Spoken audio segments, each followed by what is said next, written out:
Demi mahar 50 miliar rupiah, aku pasrah dinikahi majikan Arab. Tapi malam pertama ia meminta hal gila ini padaku. Assalamualaikum. Halo sahabat Dila. Apa kabar? Sebelum kita lanjut ke kisahnya, yuk komen dulu dari mana kota atau kabupaten asal kalian, biar kita makin deket. Kalau udah, mari kita masuk ke kisahnya. Matahari sudah terbenam ketika aku menyelesaikan pekerjaan terakhir hari itu. Menyetrika baju Syekh Khalid di ruangan belakang rumah besar keluarganya. Udara Riyadh malam itu terasa dingin menusuk tulang, tapi hatiku jauh lebih dingin. Entah, untuk kesekian kalinya, aku menatap layar ponsel tua yang mulai retak, membaca pesan dari ibu. Lina, tolong. Ibu tidak punya uang lagi untuk obat. Rani belum pulang seminggu ini. Kami sangat membutuhkanmu. Aku menutup mata sejenak, berusaha menahan air mata. 2 tahun lamanya aku bekerja di sini, menjadi pembantu rumah tangga bagi keluarga konglomerat Arab Saudi itu. Tidak ada libur, tidak ada gaji tetap. Hanya kasih sayang dari istri Syekh Khalid yang seringkali melunakkan kerasnya hidup di negeri asing ini. Aku berasal dari desa kecil di Jawa Tengah, tempat orang-orang masih percaya bahwa kerja keras akan selalu membawa rezeki. Nyatanya, meski aku sudah berkeringat siang dan malam, utang keluargaku terus bertambah. Biaya operasi jantung ibu yang mahal, rentenir yang makin ganas, dan adikku yang kabur karena malu pada lingkungan. Semua itu bagai mimpi buruk yang tak kunjung usai. Ketukan pelan di pintu membuatku tersentak. Masuk, kataku tanpa mengangkat kepala. Pintu terbuka perlahan, dan bayangan tinggi Syekh Khalid muncul di ambang. Pria paruh baya itu memakai jubah putih bersih, sorban hitam melingkar rapi di kepalanya. Matanya tajam, tapi ekspresinya lembut. Ia memandangku sejenak sebelum berkata, dalam bahasa Arab yang biasa ia campur dengan bahasa Inggris. Aku ingin bicara denganmu, Lina. Aku langsung bangkit, menyekat tangan di celemek. Iya, Tuan. Kami duduk di ruang keluarga kecil di lantai 2, tempat biasanya aku membersihkan debu setiap pagi. Ia menyerahkan secangkir teh hangat padaku, sesuatu yang jarang ia lakukan. Aku mulai merasa ada yang tidak biasa.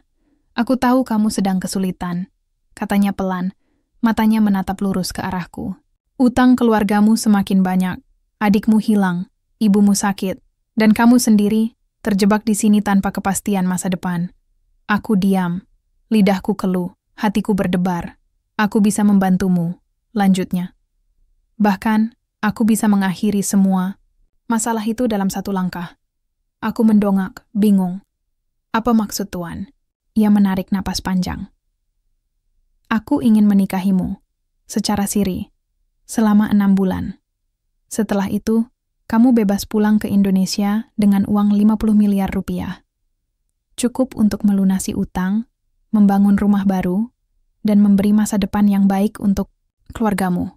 Aku terkejut, mulutku ternganga. Aku hampir saja menjatuhkan cangkir teh itu. Menikah? Dengan saya? Tanyaku tak percaya. Syekh Khalid mengangguk. Ya, bukan pernikahan resmi, tapi cukup sah secara syariat. Kamu hanya perlu tinggal bersamaku selama 6 bulan. Setiap bulan uang akan dikirim ke rekening keluargamu. Di bulan ke-6, kamu pulang dengan jumlah lengkap. Aku terdiam. Kepalaku berputar-putar. Uang 50 miliar. Itu bukan angka main-main. Itu bisa menyelamatkan nyawa ibu, mengembalikan Rani ke rumah, dan memberi kedamaian pada keluargaku yang selama ini dihimpit tekanan. Saya tidak bisa, Tuan. Saya hanya pembantu. Saya bukan siapa-siapa. Kamu bukan siapa-siapa bagi dunia, tapi kamu penting bagi keluargamu. Jawabnya tenang. Dan aku percaya, kamu juga bisa menjadi penting bagi masa depanku. Aku tidak tahu harus berkata apa. Aku merasa seperti boneka kayu yang diputar-putar oleh nasib. Aku ingin menolak. Tapi pikiran tentang ibu yang terbaring lemah di rumah sederhana kami, tentang Rani yang kabur karena malu, tentang ayah yang menangis, diam-diam di pojokan rumah, membuat dadaku sesak beberapa hari berlalu. Aku tidak bisa tidur nyenyak. Aku menceritakan tawaran itu pada diriku sendiri berulang kali. Aku juga memberanikan diri menelepon orang tua. Awalnya mereka terkejut, bahkan marah. Tapi saat ku ceritakan besarnya jumlah uang dan manfaatnya, suara ibu mulai gemetar. Kalau ini bisa menyelamatkan kita semua, mungkin ini ujian dari Tuhan, bisiknya. Ayahku akhirnya angkat bicara. Suaranya berat, tapi tegas. Kalau kamu yakin, Nak, tapi janji padaku, kamu tidak akan menyesal nanti. Aku menangis. Aku berjanji. Hari itu, dengan hati berat dan doa yang tak pernah putus, aku menerima tawaran itu. Upacara pernikahan sederhana digelar di sebuah ruangan kecil di kompleks rumah keluarga Alvaris. Wali dari pihak keluarga, 2 saksi, dan ulama setempat hadir. Aku memakai hijab putih yang disediakan, wajahku kosong. Aku tidak merasa menikah. Aku hanya merasa seperti sedang meneken kontrak kerja. Yang satu-satunya beda adalah, kali ini namaku akan tercatat sebagai istri seseorang. Setelah ijab kabul selesai, Syekh Khalid menatapku. Terima kasih, Lina. Aku tidak akan menyakitimu.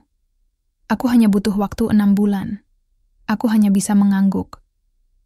Saat pulang ke kamarku, aku menemukan slip transfer pertama dari rekening keluarga. Uang 8 miliar rupiah sudah masuk. Rumah baru akan segera dibangun. Rani akan pulang. Ibu akan tersenyum lagi. Tapi entah mengapa, di tengah kebahagiaan itu, aku tidak merasa bahagia. Aku hanya merasa seperti barang dagangan. Hari pertama setelah pernikahan sederhana itu terasa begitu aneh. Aku bangun pagi seperti biasa, mengenakan jilbab putih dan baju hitam, seragam pembantu rumah tangga keluarga Alvaris. Tapi hari ini, aku bukan lagi pembantu. Aku istri Syekh Khalid, meski hanya dalam kontrak selama 6 bulan. Aku berjalan pelan menuju dapur untuk menyiapkan sarapan. Seharusnya hari ini semua berubah, tapi entah kenapa, rasanya masih sama. Seperti biasa, aku menyalakan kompor, memasukkan susu ke dalam panci, dan mulai mencincang buah kurma. Tidak ada ucapan selamat pagi dari Syekh Khalid. Tidak ada tanda-tanda bahwa ia menyadari keberadaanku sebagai istri. Saat itu, salah satu asisten rumah tangga lain, Fatima, melihatku di dapur. Matanya melebar. Lina, kamu masih bekerja? Seperti biasa? Tanyanya heran. Aku tersenyum kecut. Iya. Aku tidak merasa seperti istri sungguhan. Fatima menggeleng pelan. Kamu harus ingat, kamu bukan pembantu lagi. Kamu istri Syekh Khalid. Jangan biarkan dirimu diperlakukan seperti Pian. Aku diam. Aku tidak tahu bagaimana harus bersikap. Apakah aku harus naik ke kamar atas dan menunggu pelayan melayaniiku? Apakah aku harus berpakaian lebih layak? Atau duduk di ruang keluarga besar seperti wanita Arab kaya? Aku belum siap untuk itu. Beberapa jam kemudian, Syekh Khalid turun. Ia mengenakan jubah putih panjang dan sorban hitam. Wajahnya tenang seperti biasa. Ia melihatku sedang menyendokkan bubur gandum ke piring. Kamu masih menyiapkan makanan? Tanyanya datar. Aku menunduk. Maaf, Tuan. Saya belum terbiasa. Ia mendekat, lalu berkata lembut. Kamu tidak perlu melakukan pekerjaan rumah lagi. Mulai hari ini, kamu tinggal di sayap timur rumah ini. Ada kamar besar untukmu. Kamar mandi, sendiri. Semua sudah disiapkan. Aku terkejut. Saya tidak perlu membantu lagi? Ia menggeleng. Tidak. Tugasmu hanya satu. Tinggal di sini selama 6 bulan. Selebihnya, biarkan aku yang urus. Aku menelan ludah. Rasanya seperti semakin nyata bahwa hubungan kami hanyalah transaksi. Tidak ada cinta, tidak ada ikatan, hanya uang dan waktu. Aku akhirnya dipindahkan ke kamar besar di sayap timur rumah. Kamar itu sangat luas, dengan karpet tebal, tempat tidur besar, dan tirai sutra emas yang menutupi jendela besar. Di sudut kamar, ada meja rias dengan cermin besar, lemari pakaian kosong, dan balkon menghadap taman belakang. Aku duduk di tepi, tempat tidur, menatap langit-langit marmer. Aku ingin menangis. Bukan karena sedih, tapi karena bingung. Aku tidak tahu apa yang harus aku lakukan sekarang. Ponselku bergetar. Pesan dari ibu masuk. Alhamdulillah, Nak. Uang sudah masuk. Rumah baru akan dimulai minggu depan. Rani juga pulang semalam. Terima kasih ya, Nak. Kami doakan kamu selalu. Aku menutup mata. Hatiku hangat membaca pesan itu, tapi juga sesak. Aku bertanya pada diriku sendiri, apakah harga yang aku bayar ini sepadan? Malam harinya, aku mendapat kabar bahwa aku harus hadir di ruang keluarga besar untuk makan malam bersama keluarga Sheikh Khalid. Aku ragu. Aku takut dinilai, diremehkan, atau bahkan dihina oleh keluarga besar mereka. Aku memilih untuk memakai hijab sederhana dan abaya hitam. Saat sampai di ruang makan, suasana langsung hening. Keluarga besar Sheikh Khalid, ayahnya yang tua renta, 2 saudara lelakinya, beberapa ipar perempuan, dan anak-anak mereka menatapku tanpa kata. Sheikh Khalid duduk di kepala meja. Ia menepuk kursi di sebelahnya. Silakan duduk, Lina. Aku duduk dengan gemetar. Aku bisa merasakan tatapan dingin dari para wanita di sekelilingku. Salah satunya, sepupu Sheikh Khalid bernama Sarah, akhirnya angkat bicara. Jadi ini istri barumu, Khalid? Tanyanya sinis. Sheikh Khalid menjawab tenang. Istri sementara. Dan dia tetap hormat sebagai bagian dari keluarga selama tinggal di sini. Sarah tersenyum tipis. Sayang sekali. Wanita biasa, tidak cantik, tidak punya darah bangsawan. Tapi dapat perlakuan istimewa. Aku menunduk. Pipiku panas. Aku ingin bangkit dan pergi, tapi aku ingat janji pada orang tuaku. Aku tidak boleh mundur. Setelah makan malam, Sheikh Khalid mengantarku pulang ke kamarku. Di koridor panjang, ia berkata pelan, "Jangan pedulikan mereka. Mereka tidak tahu apa-apa tentang hidupmu." Aku menatapnya. "Kenapa Tuan mau menikahi saya? Kenapa tidak cari wanita Arab yang lebih pantas?" Ia diam sejenak, lalu menjawab, "Ada hal-hal yang tidak bisa dijelaskan dengan logika. Percayalah, kamu di sini bukan karena nafsu, tapi karena rencana yang lebih besar." Aku tidak mengerti, tapi aku tidak bertanya lagi. Malam itu, aku tidur sendirian di kamar besar. Aku menatap langit-langit, memandang bulan melalui celah tirai. Aku merasa seperti boneka kayu yang dipakai untuk tujuan yang belum jelas. Tapi aku yakin satu hal, uang itu sudah mulai masuk, adikku sudah pulang, dan hidup keluargaku mulai membaik, meskipun hatiku terasa mati. Malam itu, suasana rumah besar terasa lebih sunyi dari biasanya. Angin dingin menyusup masuk melalui celah jendela kamar mewah yang baru saja menjadi tempat tinggalku.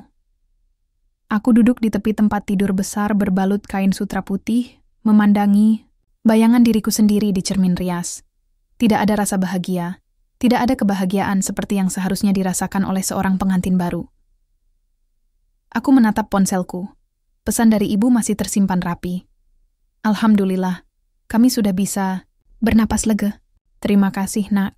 Semoga Allah melindungimu. Aku menghela napas panjang. Andai saja aku bisa percaya bahwa semuanya akan baik-baik saja. Tapi hatiku gelisah.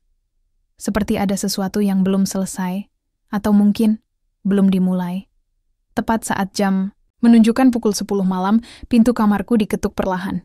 Jantungku berdebar keras. Aku tahu siapa yang ada di balik pintu itu. "Masuk," ucapku pelan. Pintu terbuka, dan Sheikh Khalid muncul dalam balutan jubah putih tanpa sorban. Wajahnya tenang seperti biasa, tapi matanya tampak lebih serius dari sebelumnya. Ia menutup pintu perlahan lalu mendekatiku. "Aku ingin bicara," katanya lembut. Aku hanya mengangguk, tak berani menatap matanya langsung.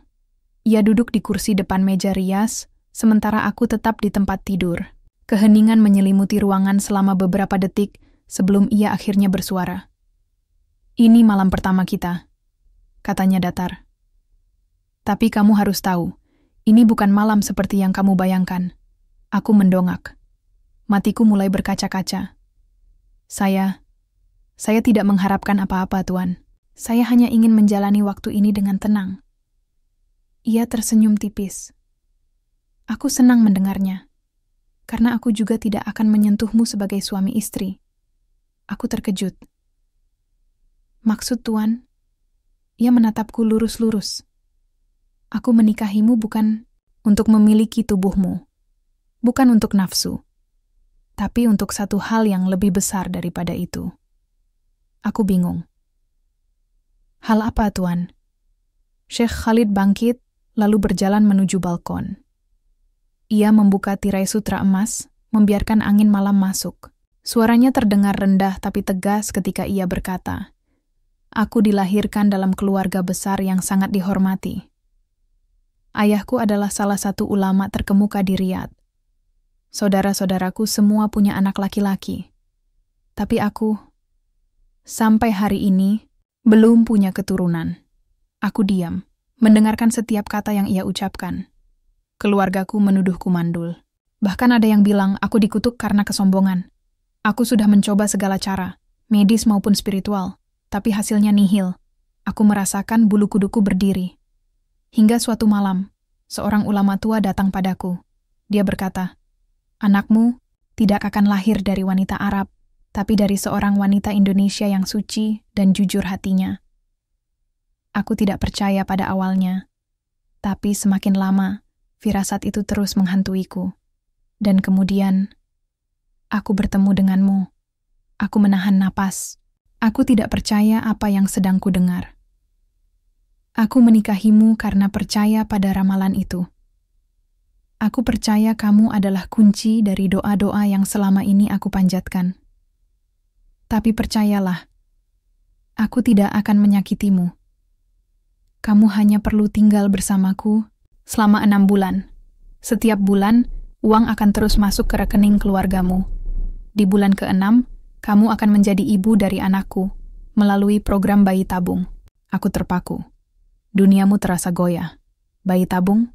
Anaknya? Tapi, saya tidak mengerti. Saya tidak donor sel telur. Saya juga tidak bisa hamil secara alami karena kondisi rahim saya. Ia menggeleng. Sel telur akan disediakan oleh donor. Anonymous. Yang penting bagiku adalah kehadiranmu. Kamu harus menjadi simbol dari janji itu. Kamu harus menjadi ibu dari anakku di mata manusia, meskipun secara biologis, kamu bukan orang tuanya. Aku tidak bisa berkata apa-apa. Aku merasa seperti boneka yang dipergunakan untuk ritual aneh. Aku merasa seperti wadah kosong yang hanya digunakan untuk memenuhi impian orang lain. Aku tahu ini sulit untukmu. Lanjutnya pelan. Tapi aku berjanji, kamu tidak akan dicampuri secara fisik. Kamu hanya perlu tinggal di sini, ikut dalam program bayi tabung, dan setelah melahirkan, kamu bebas pulang ke Indonesia dengan uang 50 miliar rupiah. Keluargamu akan sejahtera selamanya. Aku menunduk. Hatiku hancur. Aku ingin menolak.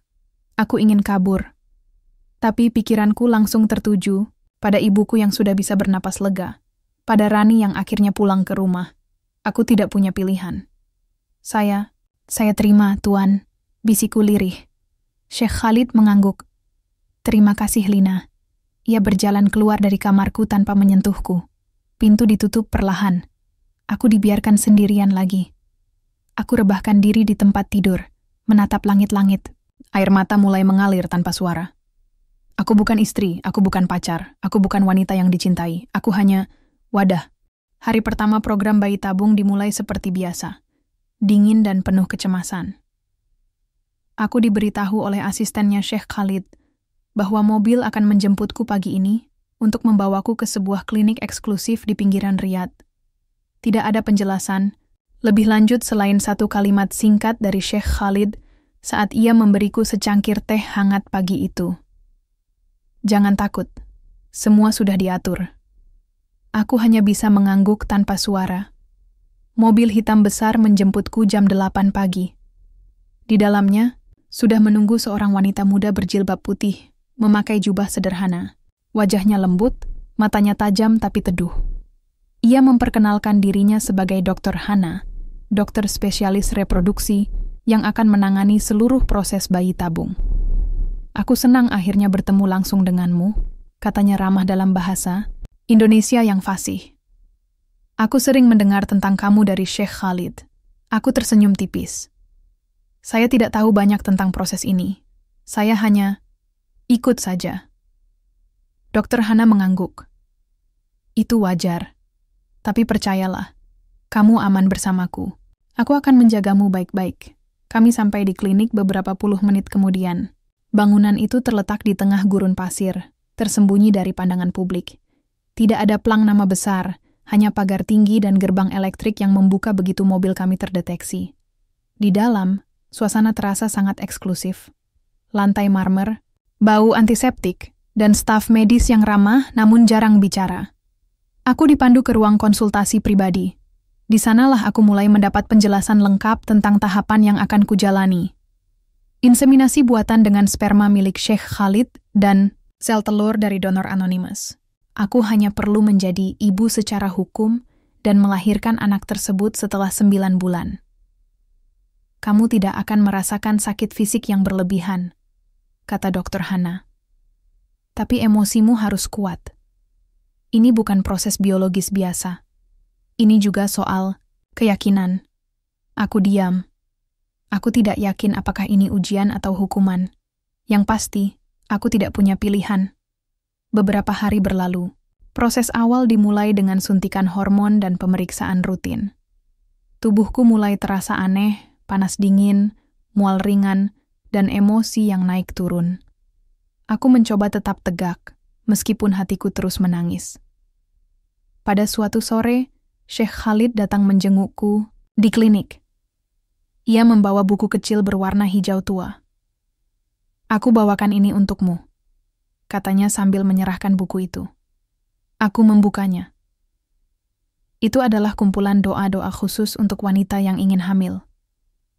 Air mataku hampir saja jatuh. Kenapa, Tuan? Lakukan ini semua? Tanyaku pelan. Kenapa repot-repot percaya pada ramalan?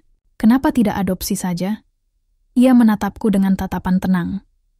Bagi keluargaku, keturunan laki-laki itu penting. Bukan hanya soal garis darah, tapi juga warisan spiritual. Dan bagiku, ini adalah ujian iman.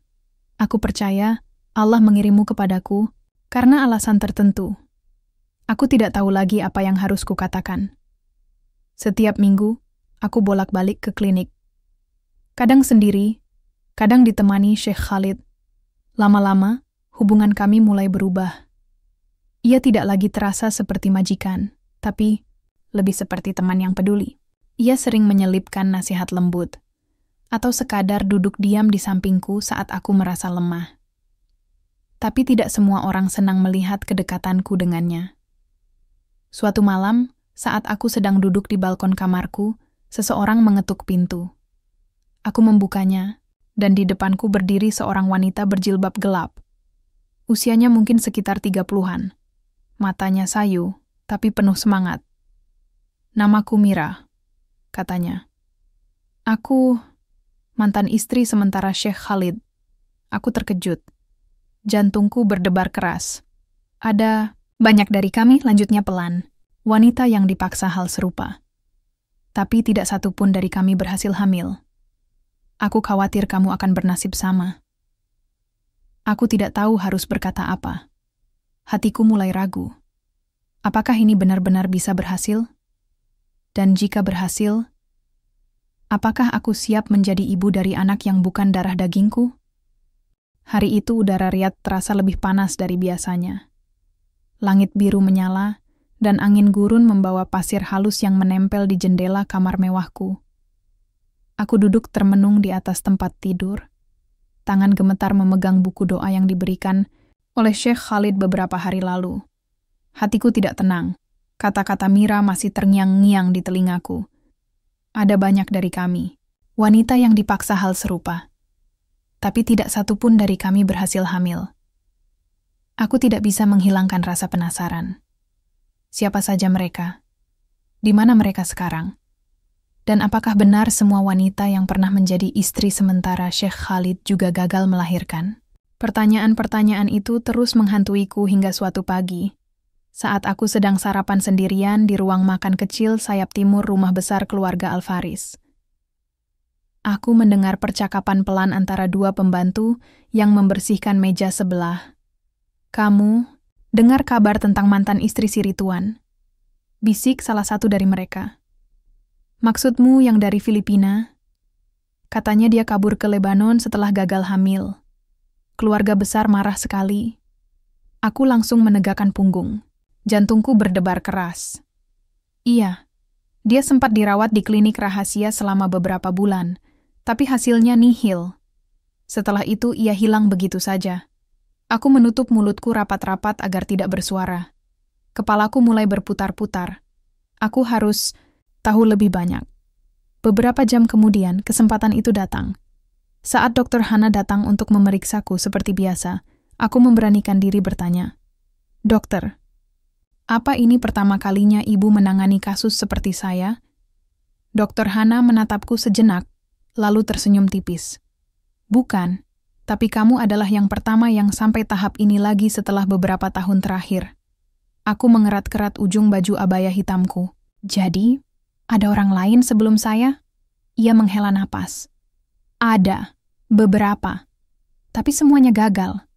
Entah karena faktor medis, entah karena tekanan emosional.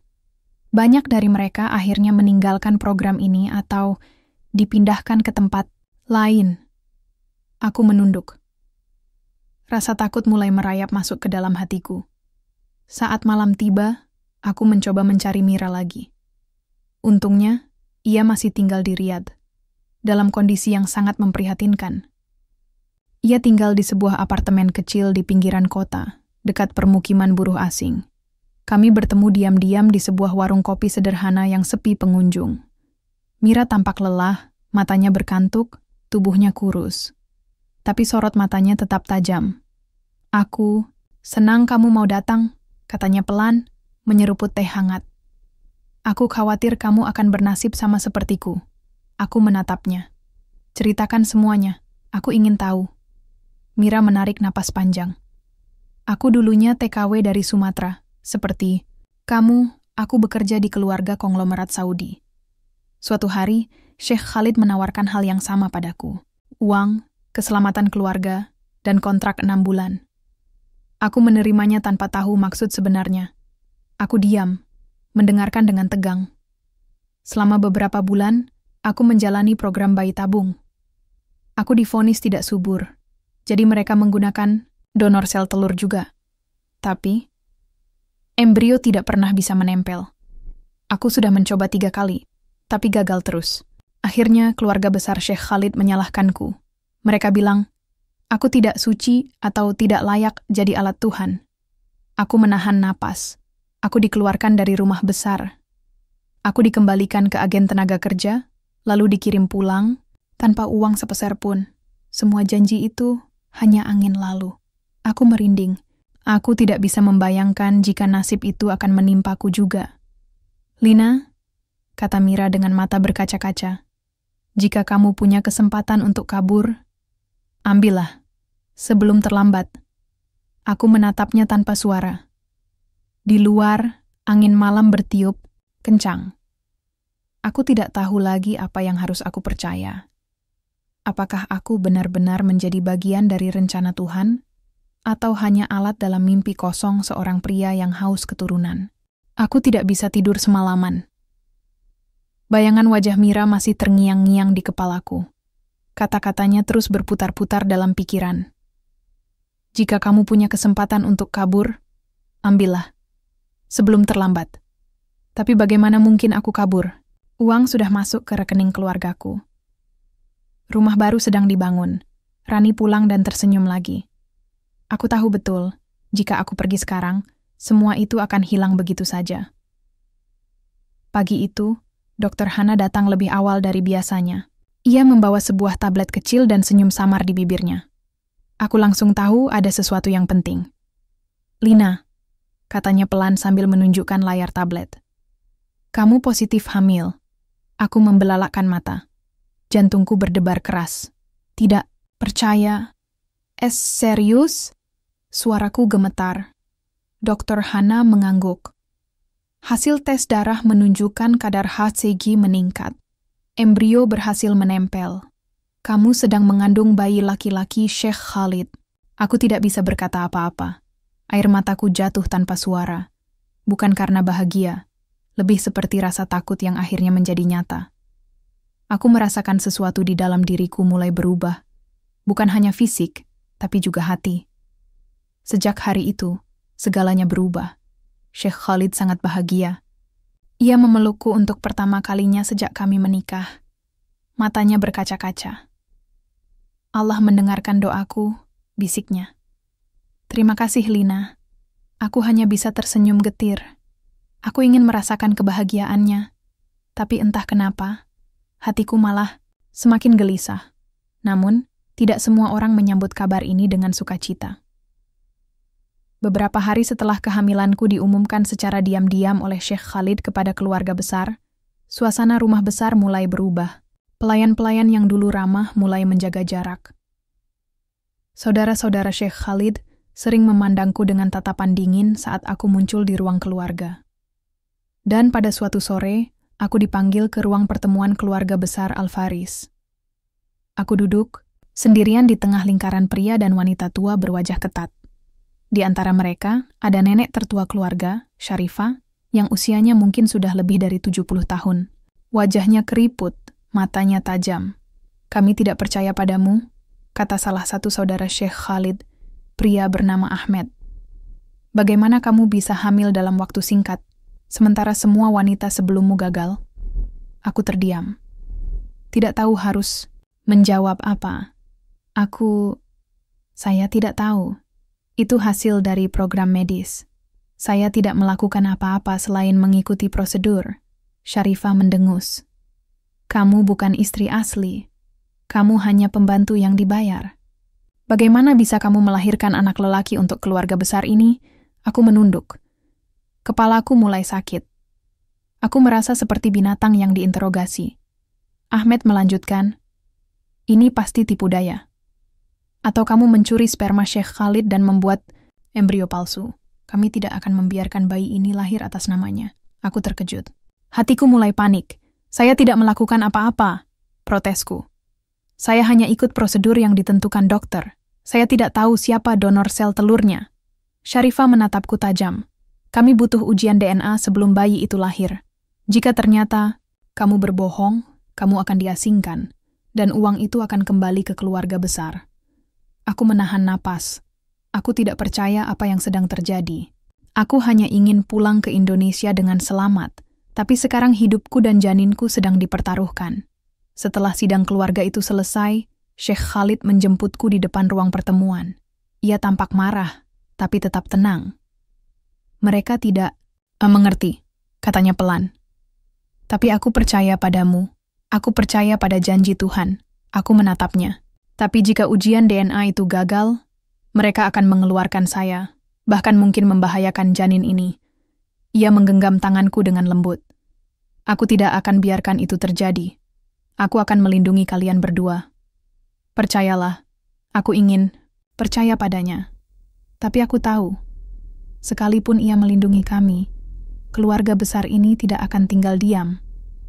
Aku sudah berada di tengah konspirasi yang lebih besar dari diriku. Dan bayiku mungkin akan menjadi taruhan terbesarku. Kehamilanku semakin terlihat jelas. Perutku mulai membulat, meski usia kandungan belum genap 4 bulan. Tubuhku lebih lemah, tapi pikiranku justru semakin kuat.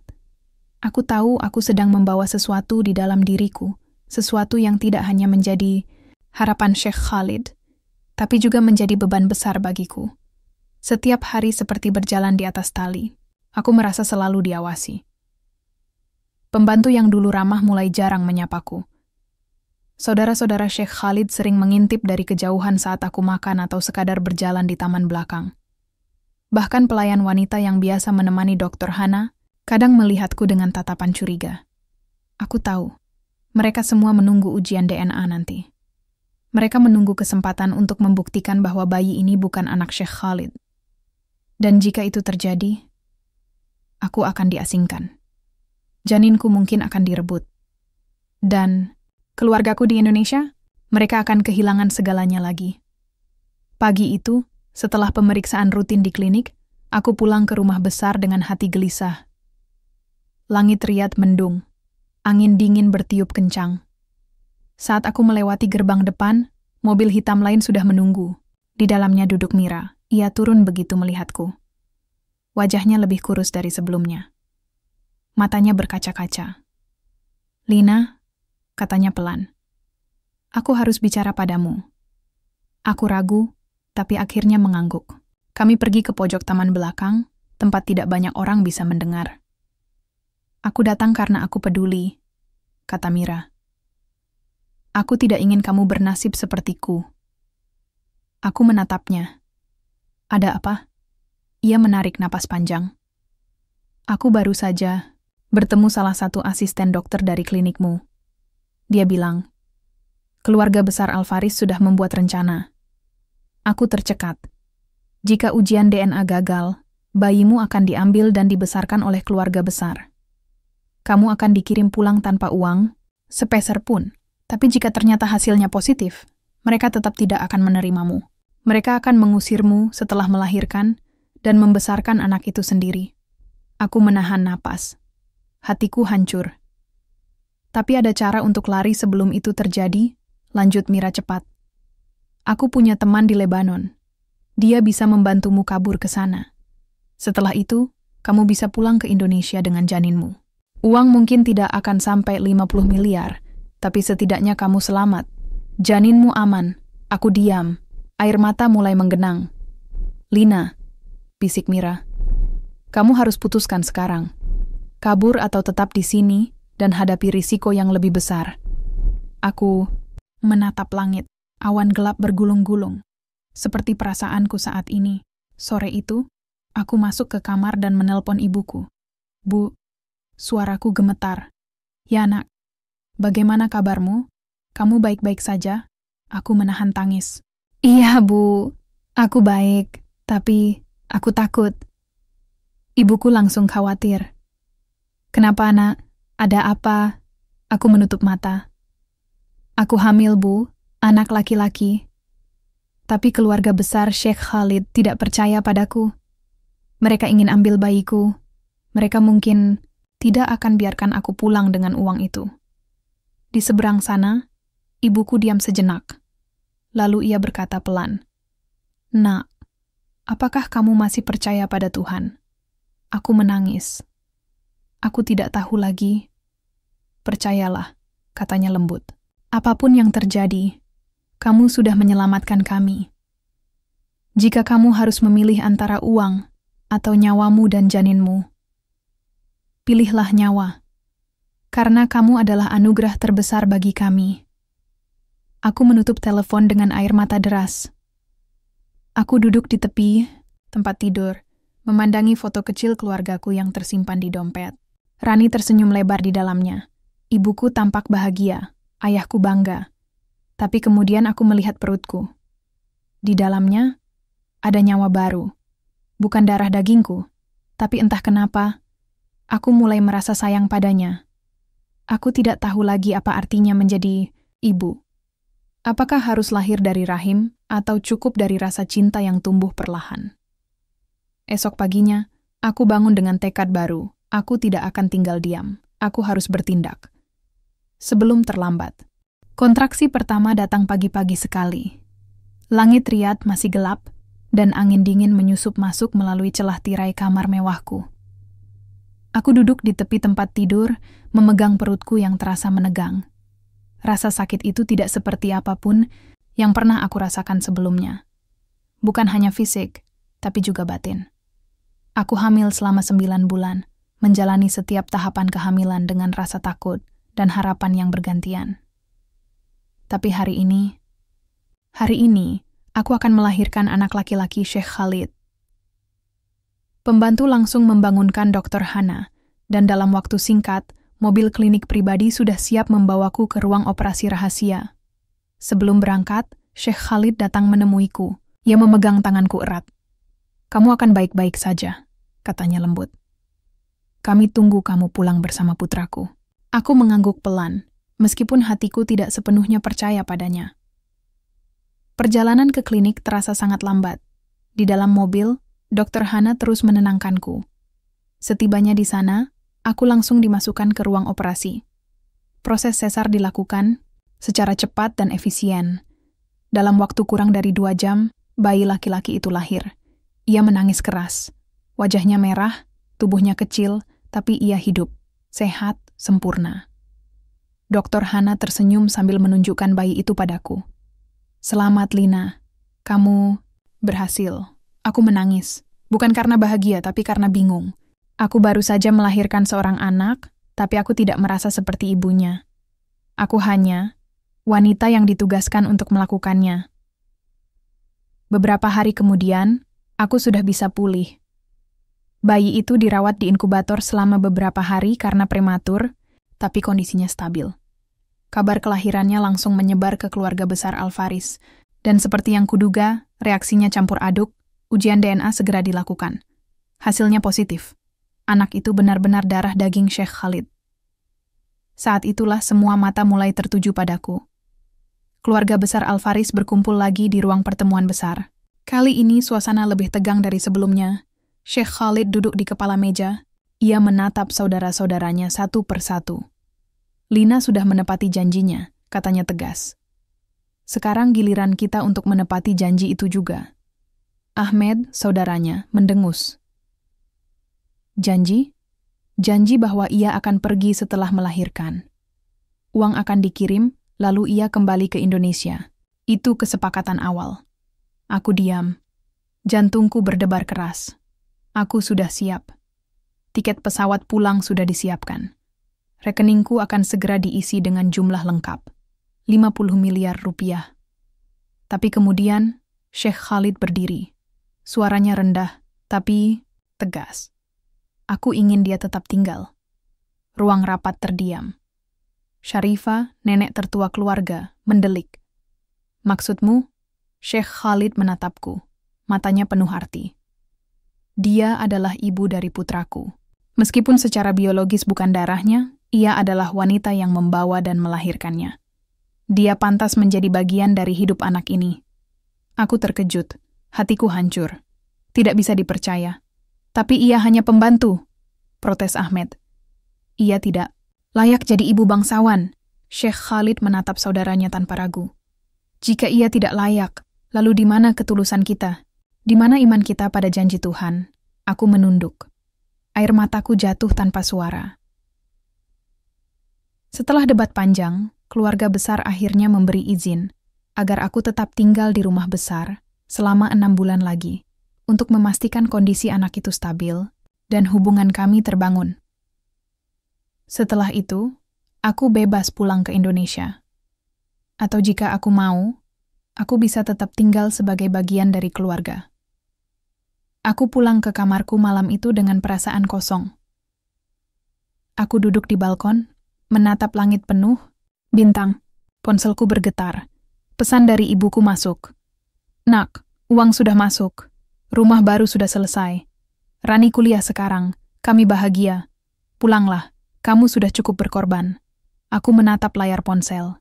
Ingin sekali aku langsung memesan tiket dan kabur dari semua ini.